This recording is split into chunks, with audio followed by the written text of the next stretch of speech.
So let's go ahead and get started. I'll screen down.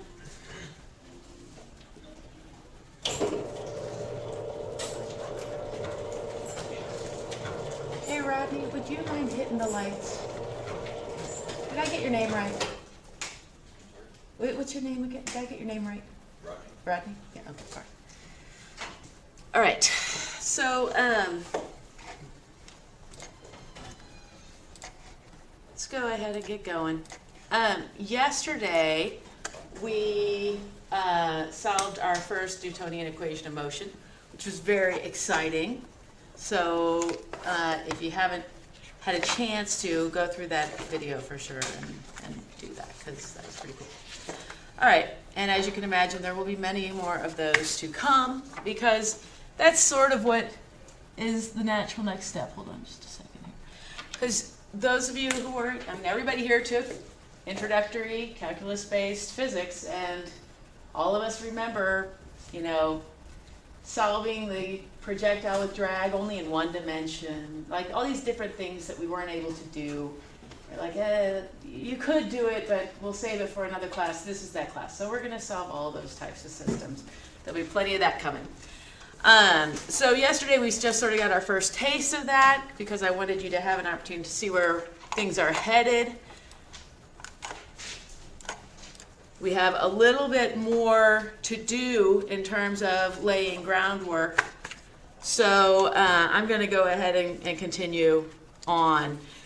So we were talking about conservation of motion last time when we finished up, I think. And I had just introduced the idea that there must be Newton's third, because if I were to, you know, push against something, I could get myself in a situation where I'm very, very much, you know, if I were to release this, I'd be in an unstable equilibrium, but I'm not, I'm stable. So even though I'm pushing on this desk, it must be providing a force on me, because there must be a force on me from the desk, or else clearly I would be falling.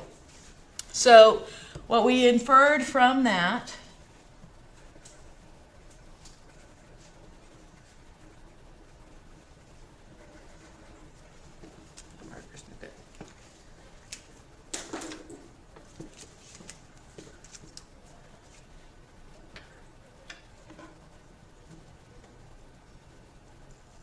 Okay, so what we inferred from that is that there must be, if I exert a force on something, it must exert a force back on me. The figure I drew was basically supposed to be that same type of situation. Or clearly in this case there is a force on the wall by me, which we will use the notation on the first subscript by the second subscript to represent that.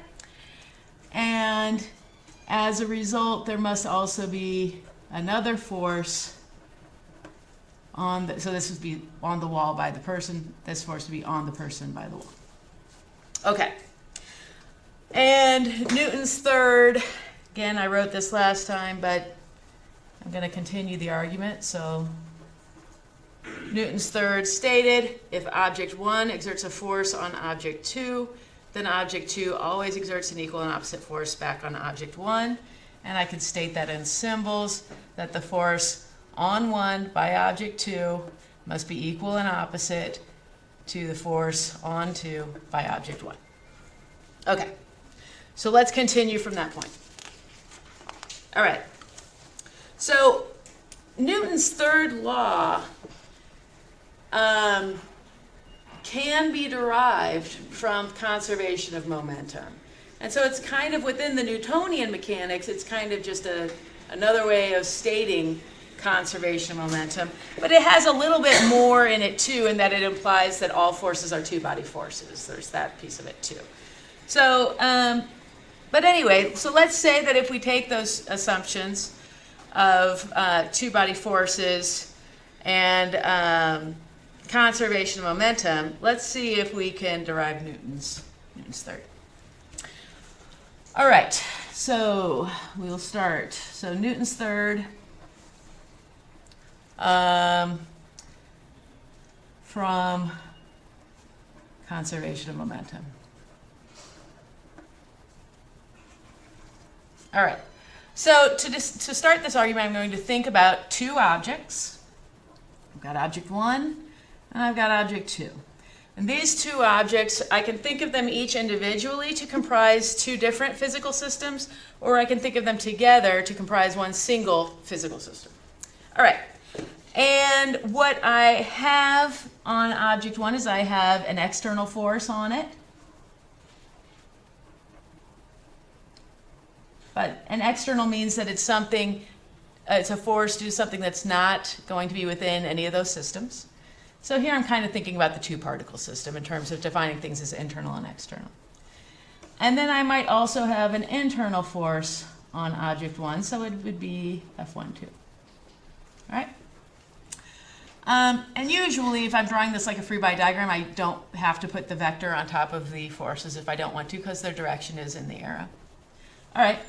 And so then I might also have another external force on object 2. That says EXT, by the way, that's superscript. And then I will also have the internal force on 2 by 1, and those two will be making a force pair. All right. So in this case, I can think of Newton's second law a couple different ways. So Newton's second. I can note that for object 1, its time rate of change of momentum will be equal to its net force.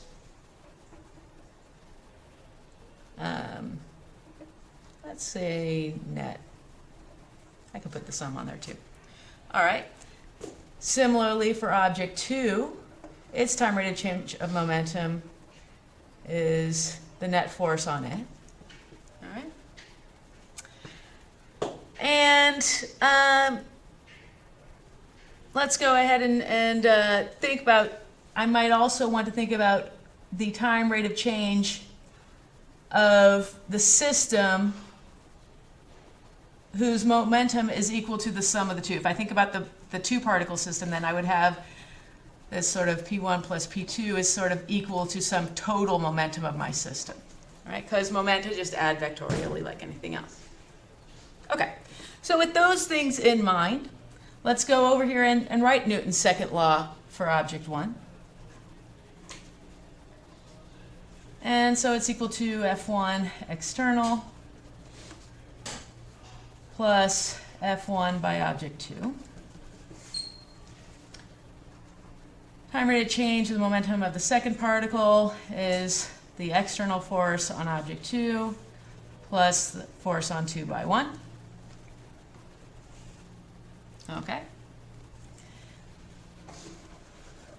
And now I am going to go ahead and use Newton's third, because I'm not to the point where I'm thinking about momentum yet, but just follow me here. I'll start the proof when I start the proof in terms of this. Right now I'm still just leading up to it. All right, so I find that the time rate of change of the total momentum, which is the sum of these two things on the left-hand side of the equal sign, will just be equal to the external force on object 1 plus the external force on object 2. All right, and so that's what I've got happening here. All right, so now I will think about the proof of this idea of proving Newton's third from conservation of momentum, because so far I'm just kind of writing things.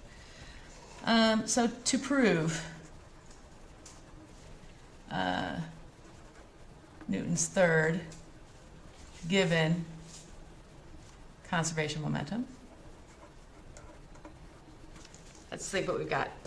So when I look at this expression here, I notice that if the external force on my system is equal to 0, let's say there are no external forces acting, or the net external force is 0, either of those cases, in that case, the total momentum of my system, oh, by the way, I'm dropping dots, which is major.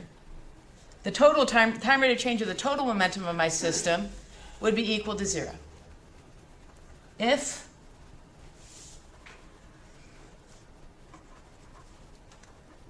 F external equals 0, then the total momentum of my system, that's a capital P, is equal to a constant. because its time derivative is equal to 0. All right. So in order for the total momentum to be equal to a constant, it must be that the time rate of change of particle 1's momentum is equal to the opposite of the time rate of change of particle 2's momentum.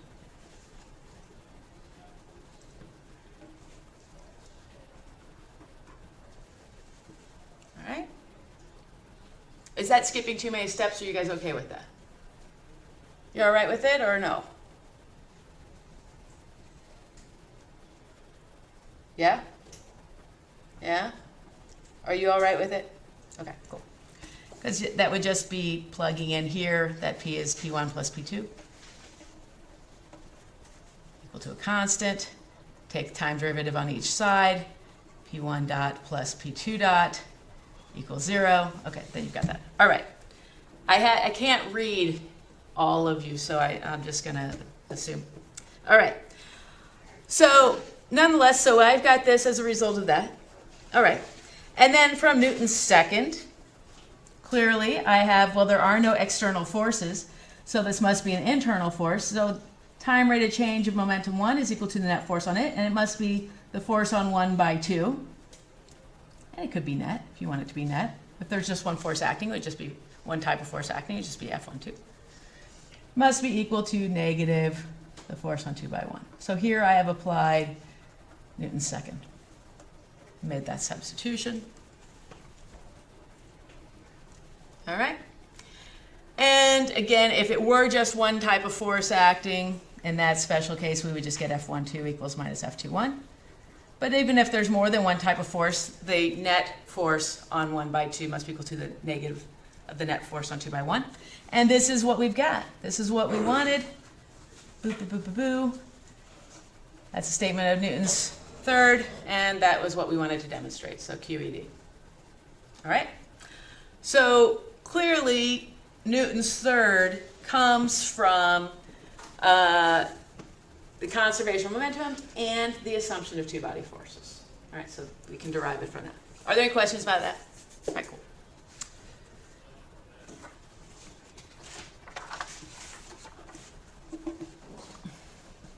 All right, so the next thing we need to talk about is multi-particle systems.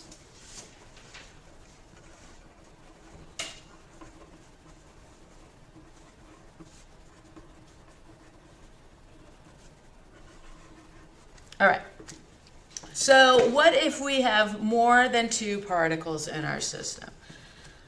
So we would do something very similar.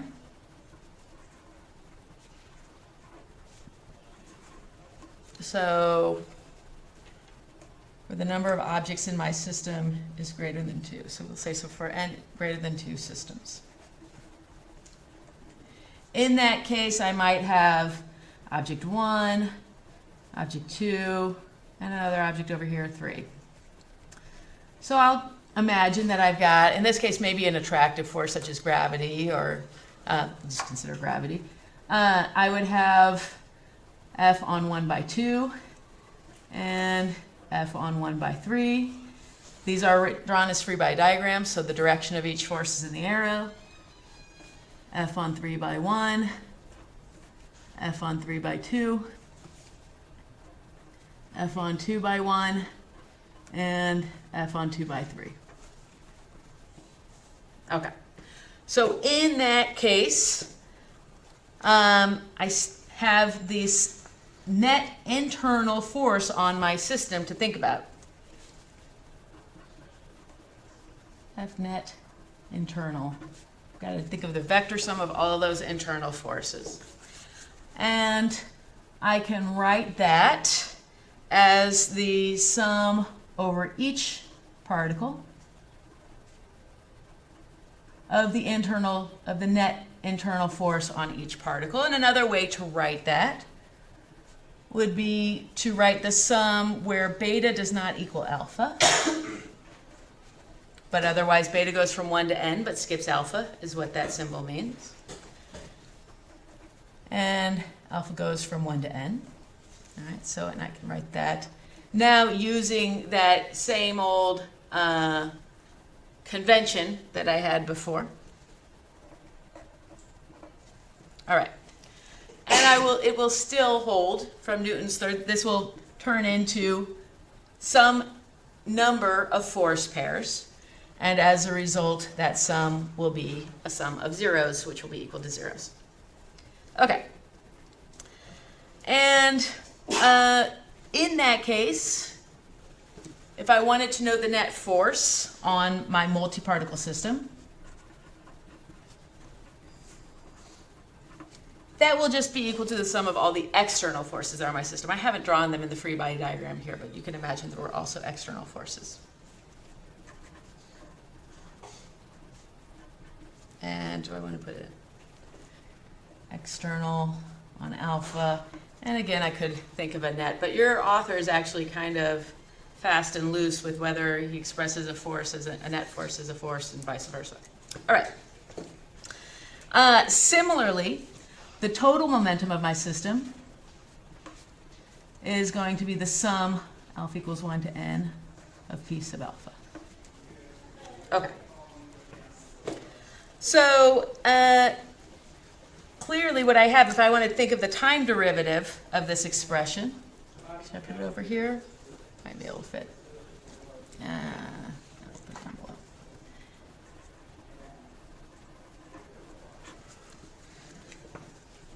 So I want to think of the time rate of change of the total momentum. I put net here. I meant to put total. Sorry, total. You can change that net to total. And I can use my Newton's second substitution here of F sub alpha net equals sum alpha equals 1 to n of F sub alpha external forces net plus F sub alpha internal forces net. Now when I perform the sum over, I can sort of express this as two sums if I want to distribute my summation sign. I know that the summation of the second term here was going to give me 0. So I can go ahead and note that now.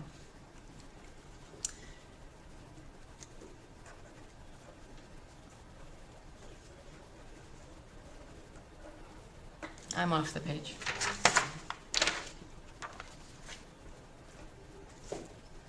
All right, just noting that my second summation is going to give me a 0. I get this expression, and I've already defined that as the net force on my system. Okay, so, and I think that's pretty much how we're going to think about many particle systems, is that we still have a relationship for each individual particle. We have Newton's second that relates its momentum and its time rate of change momentum and the net force on it. And we also have, for the overall system, this total momentum is related to the net force, and that will, which will only include external forces then. Okay, so moving on.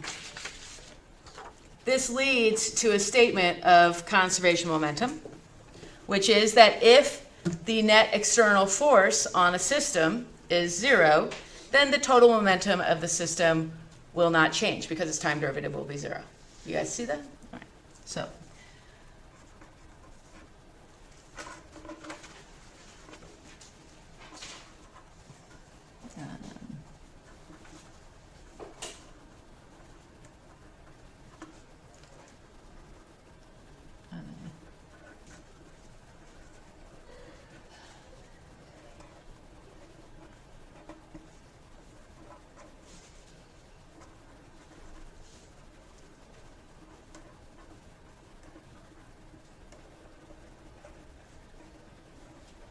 all right, and so what we have here is a statement of the conservation momentum.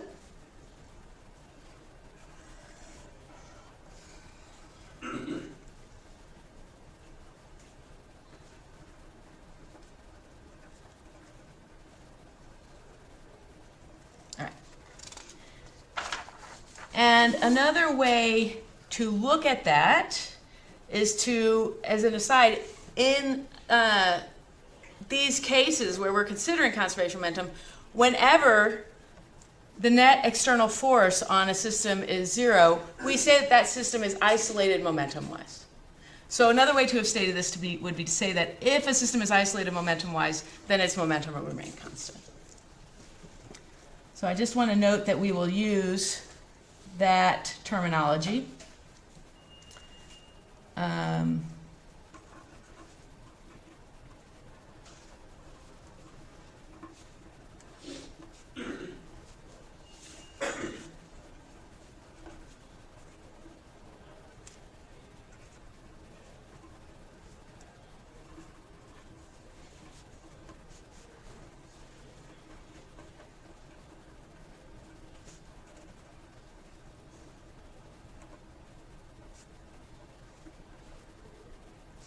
Okay.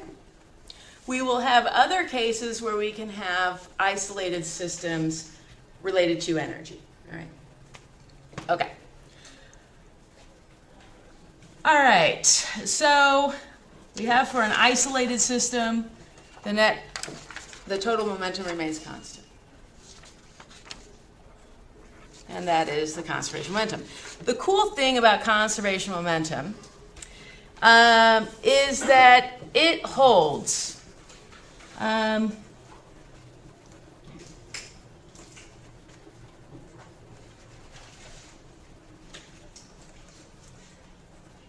Not just in classical mechanics, but in quantum mechanics, in special relativity, in general relativity, and classical mechanics. So it just holds in all cases. All right. Now Newton's third, we'll have to put some caveats on that, but conservation momentum holds all the time. In fact, when you take quantum mechanics, you'll derive conservation momentum just from the fact that it doesn't matter where you place your x equals 0 along the x-axis, that will lead to the conservation momentum in the x component. Similarly, for it doesn't matter where you place y equals 0. So it doesn't matter where you place your origin within your frame of reference, and as a result, that assumption is actually what leads to conservation momentum. Now, that is actually, is anybody here in the Astro group? So I think they're actually looking at that. I think that that is something that is being questioned a little bit in astronomy right now. Is that fair to say? That idea that laws of physics are the same everywhere, it doesn't matter where you place x equals 0. Because I think they might have, if gravitons aren't connected to the brain, we might have a problem with that, but anyway. So, so for now, though, this has never been disproven, so it is a law. Okay. All right, so let's move on. So this we get, conservation momentum valid all the time. Let's talk about the validity of Newton's third law. There's more subtleties there.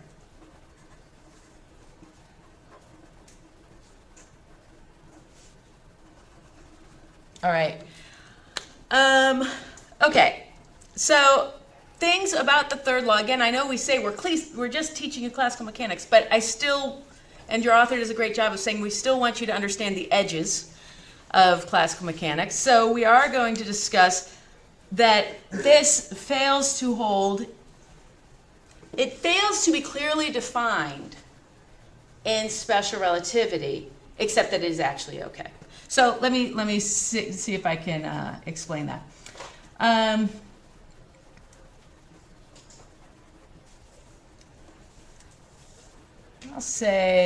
Let's just say it fails in special relativity because it requires that force on object 1 as a function of time be equal and opposite to the force on object 2 as a function of time. And if I'm in a different frame of reference, these two times won't be the same. The two events that were the same time for you won't be the same time for me. All right? Okay. So, but it does hold in terms of conservation momentum because there will be, because when I travel relative to a particle, there will be field change for those two particles. Because also their fields, gravitational, electromagnetic, and others, all travel, well, those all travel at the speed of light. So I will have different times, but I will also have different fields. And so as a result, in terms of conservation momentum, I'll still be okay. And we'll talk about that in more detail. Another thing that can happen in the third law in quantum mechanics is that if you're willing to go past quantum field theory all the way to QCD, quantum chromodynamics, then you have an issue with this, because in quantum chromodynamics you have quarks, and quarks have a three-body force. So then again, Newton's third becomes, it can't apply there because it only applies to two-body forces. So it becomes naive, and you have to go back to conservation momentum. So wherever Newton's third breaks, you just go back to conservation momentum, and it still holds. All right, is that clear? All right. Okay, your author does a really great job of thinking about something that I hadn't thought about before, so this is awesome. And to illustrate this point, so I'll just say there's an interesting illustration of this.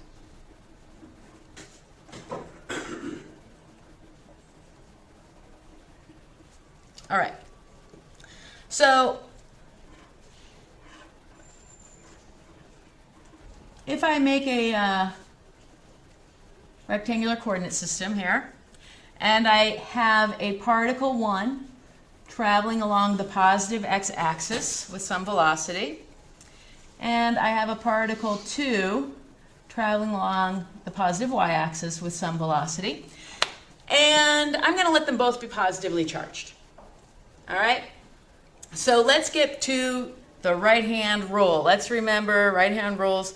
You know, I don't actually mean remember. Let me remind you that we have a right-hand rule that when a charge is moving along, it's a positive charge moving along the positive x-axis, a simple way to think about this in terms of just determining directions of fields, which is all I want for right now, is that if I point my thumb along the direction of current, which in this case is the direction of motion of this positive charge along the positive x-axis, my fingers curl in the direction of the resulting magnetic field. So let me get that here. So if I point my thumb here, it's supposed to look like it's coming out of the board. My fingers curl in the direction of the field, meaning at the location of 2, the field is upward. Okay? Are we okay with that? All right. Go ahead and prove it to yourself. Get that right hand going. Show me that the field there is upward. And when you're done with that, see if you can figure out the direction of the force on charge 2 due to that field.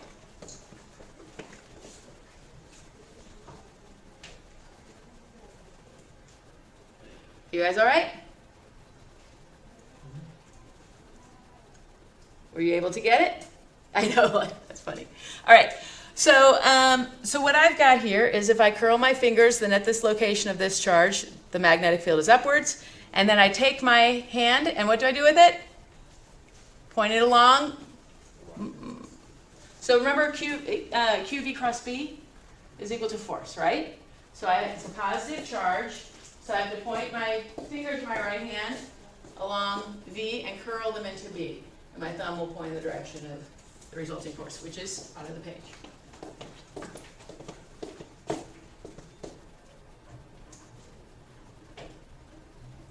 Force on 2 by 1 is that direction, the positive x-hat direction. All right.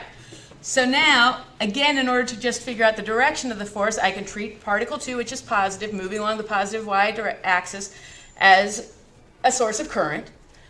And I remember that if I point my thumb along the direction of current, which current always has that motion of positive charge in its definition from Ben Franklin. All right, I curl my fingers around, and that tells me the direction of the field at point 1, that it must be down. All right, and so what's the direction of the force on charge 1? I'm going to go get a drink of water, and please explain to your neighbor what you got and how. And Darcy, you might need to move over so you can talk to me. Everybody talk to me.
sorry. You're okay. I need to do something without attendance, so I might need to change the syllabus to make it work once. Because we need our peers that we're going to talk to each other.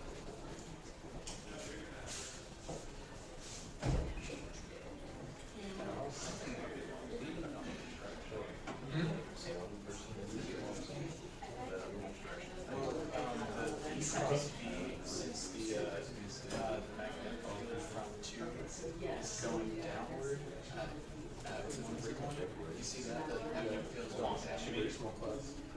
That's how pretty much it is. Magnetic field is it's wrapping down. Oh, okay, I see what you're saying. It's on that, it's on the other side, the positive side. The negative.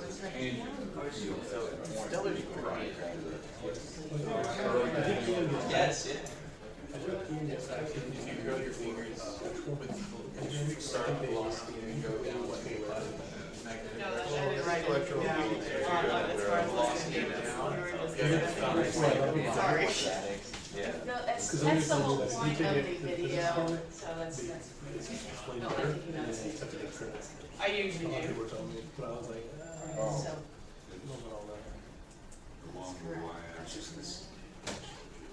then we get the hours I've never taken after this class.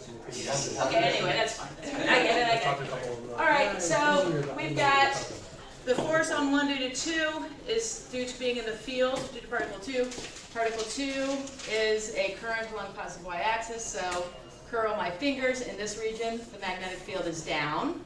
And if I want to know the direction of the force, I take V cross Q, V cross V, but Q is positive, so QV is this way, V is down, and the force is along the positive y direction. All right. Again, it's okay to be rusty. That's totally okay. We're going to do this several times before you're expected to be responsible for it. All right. So anyway, so let's just look at that. Are we going to have Newton's third holding in this case? No, they will not be equal and opposite because they're not in the correct direction to be opposite to each other. So in this case, I have Newton's third will not hold. But conservation of momentum will hold. All right? The reason for that is that I will have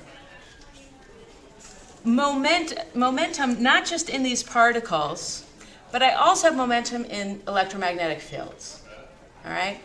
So what I will have is I will have a magnetic field. How can I say this? Let me go ahead and write it out. So I'll say I'll have a, so there is, I use a backwards E for there is sometimes, a resulting magnetic field due to both of these charges moving.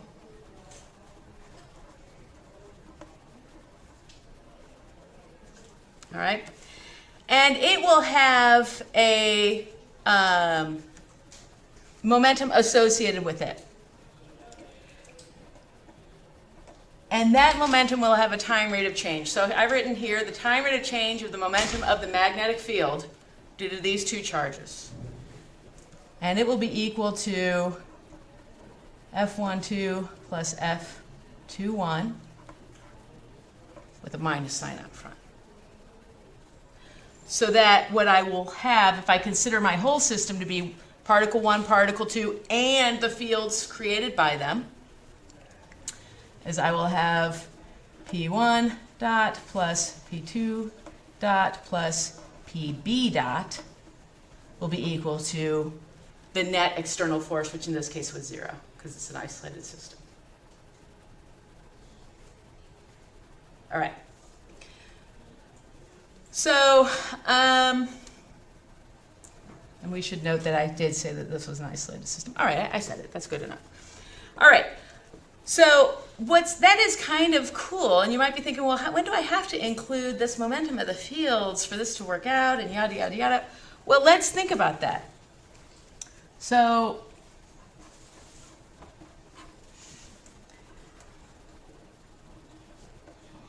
thing about this is that in this case, I have two positively charged particles moving.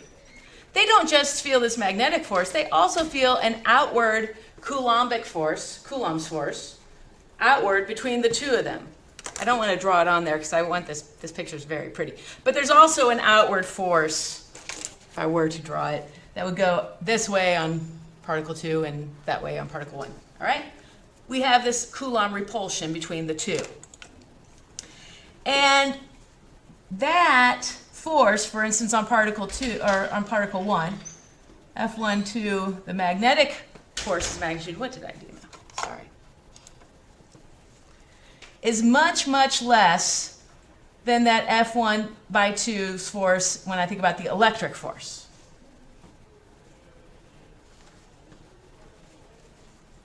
And you might say, how much less? Well, let me go ahead and note that it is by a factor of exactly v squared over the speed of light squared, where v is their relative velocity, their relative speed. Okay, so what that means is that this effect, let's say that you're traveling at 1 meter per second. This effect shows up in the 16th significant figure compared to the electrical effect. The magnetic effect shows up in the 16th significant figure. You guys follow that? All right.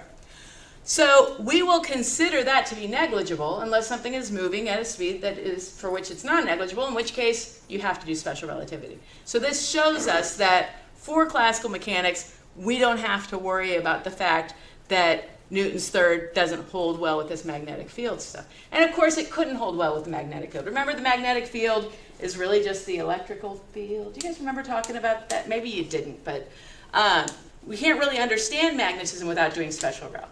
It is a special relativity effect. So of course, yeah, the magnetic field is going to mess things up in terms of classical mechanics, but we won't have to consider this in classical mechanics. So my point here is this effect within the magnetic field that does not follow Newton's second law is negligible in all classical problems.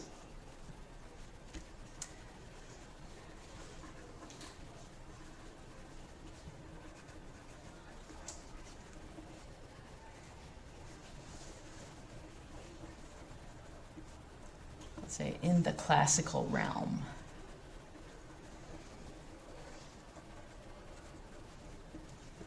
Okay. So what that means is that Newton's third holds for classical physics problems.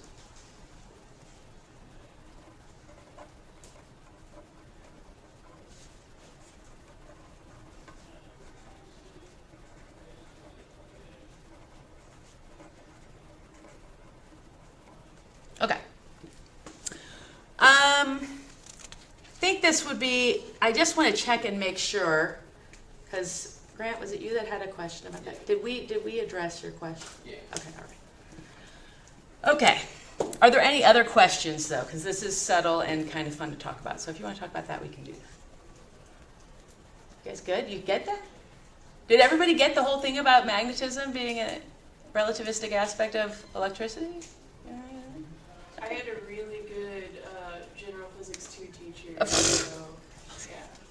All right, blow smoke. All right.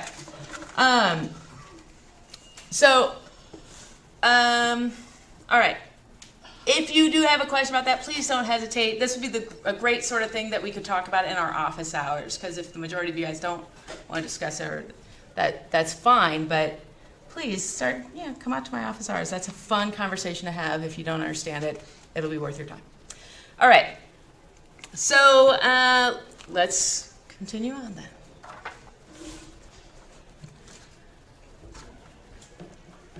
So the thing that we're going to be using a lot is Newton's second law, because it is an equation of motion. And that's going to be basically the entire topic also of Chapter 2, is applying Newton's second law to all the many different situations that we can and having a lot of fun. So let's talk about Newton's second law.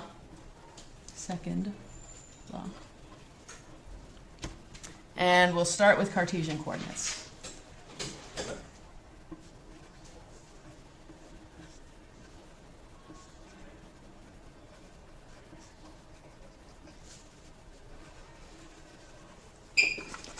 This is a little bit of a repeat of material, but I think this material is important enough that I don't mind saying it twice. All right. So let's remind ourselves that Newton's second law is an equation of motion.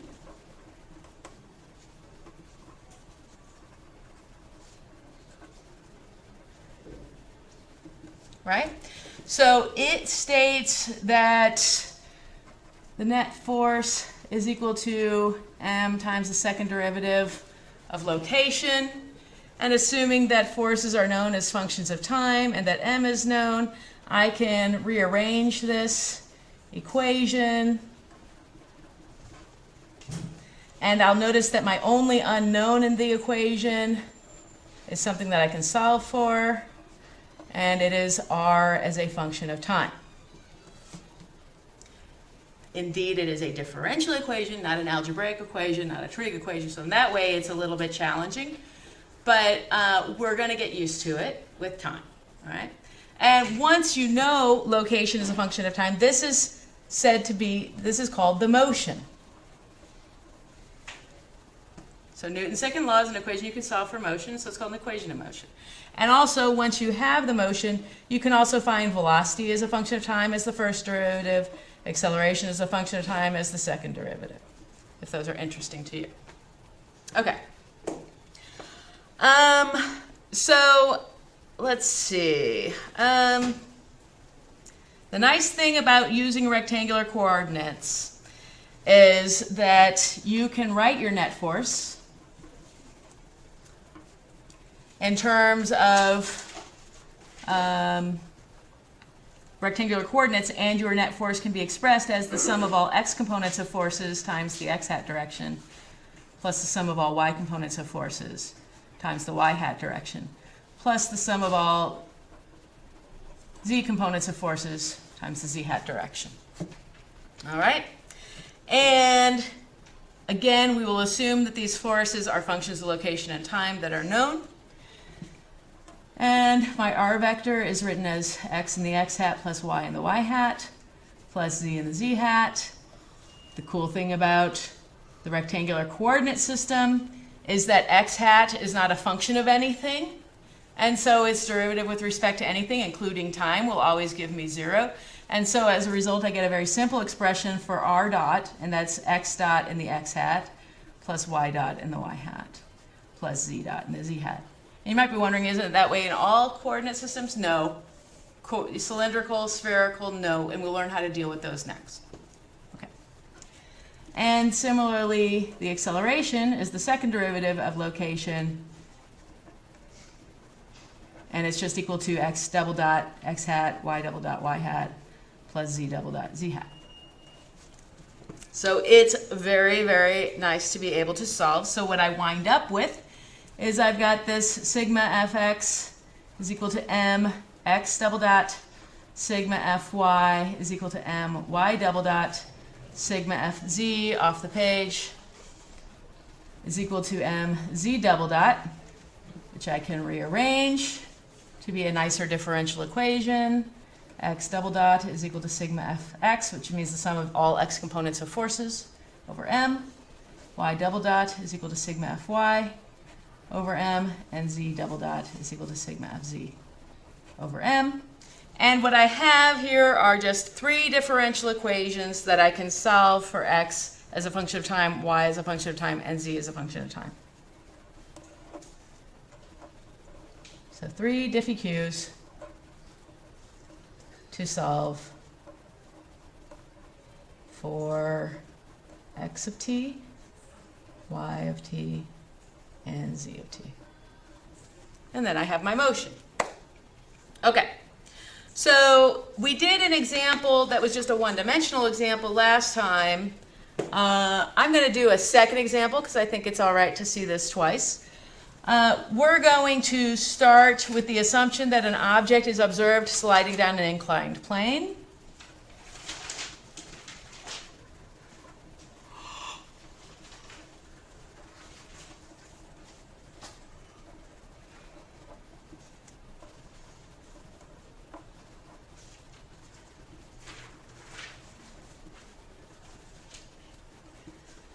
And so what I'm going to do is I'm going to draw a picture of the situation. The variables that are given are the incline of the plane has an angle theta, and the object has a mass of m. And clearly if it's sliding, then you know it's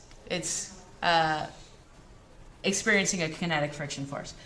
So and it is not considered to be a frictionless surface. So let's go ahead now and draw a free body diagram for my system, which will be the mass. It will have a weight. It will have a normal force. And it will have a kinetic friction force. And what I will do is I will choose my coordinate system wisely. Whenever you have an inclined plane, you choose the y hat to be perpendicular to it and the x hat to be parallel to the plane. So this normal force should be acting along the y hat. Okay. And the reason that I do that will become clear in just a moment. So if theta is defined as the angle between true horizontal and my x-axis, then theta will also be equal to the angle between my true vertical and my y-axis. So this interior angle right there will also be equal to theta. Okay? All right. So now I'm going to apply Newton's second.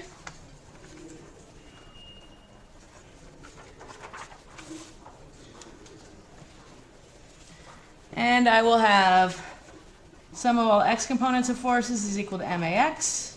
Sum of all y components of forces is equal to may. And just show that I'm using Newton's second. All right.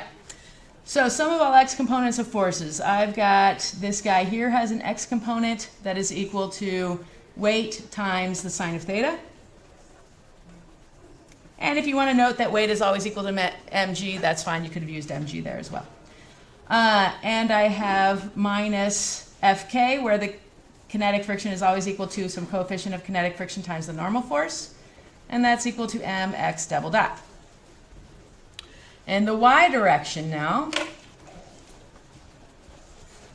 sum of all y components of forces, I get n minus the y component of the weight force, which is mg cosine theta. And that is going to be equal to in the y direction.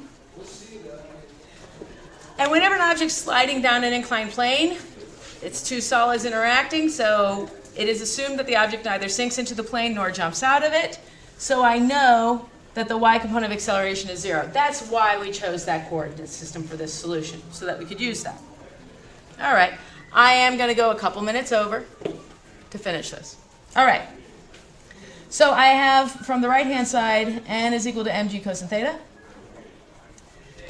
From this side here, I've got mg sine theta minus mu k times the normal force, which is mg cosine theta, is equal to, I'm going to write down this because I'm out of space, mx double dot. All right, so to get my differential equation, I've got x double dot is equal to g sine theta minus mu k g cosine theta. I can write that one more time, g sine theta minus mu k cosine theta. All right, now I want to solve for my motion. So I'm going to integrate both sides with respect to time from whatever I called 0 to t. 0 is whenever I started looking at the object that was sliding. And on this side, I get x dot as a function of time minus the initial velocity with which I saw it moving. That would be x dot initial, if you like that. Are you guys all right with that statement, or am I going too fast now? All right. And that will be equal to g sine theta minus mu k cosine theta times t, evaluated from t to 0, which just gives me a t. So I've got x dot is equal to v naught plus g sine theta minus mu k cosine theta t. Now I need to integrate both sides by dt from 0 to t. And what I'll get is x as a function of time minus its initial location when I started looking at it is equal to v naught t, evaluated from 0 to t just gives me t, plus 1/2 g sine theta minus mu k cosine theta times t squared, evaluated from 0 to t just gives me t squared. And this is my expression that I have for the resulting motion. Location is a function of time in my coordinate system. Y remains 0, and there was no z motion. Okay, so again, this is how Newton's second law leads us to an equation of motion that we can solve for location as a function of time. Last thing of the chapter, I keep saying next time I'm going to finish the chapter.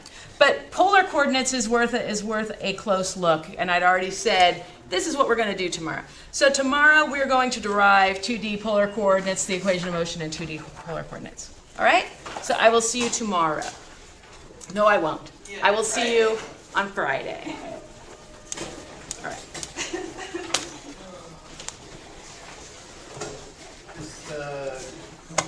Do we meet on Labor Day? No school Labor Day. Is that next Monday? It's this coming Monday. I'll So we're probably putting work. in homework Wednesday then? Oh yeah, that affected homework. Okay, yeah, homework will be due Wednesday. This thing is already slipping away from me. It's all slipping away. No, it's fine. We're fine. Okay. You got all your homework.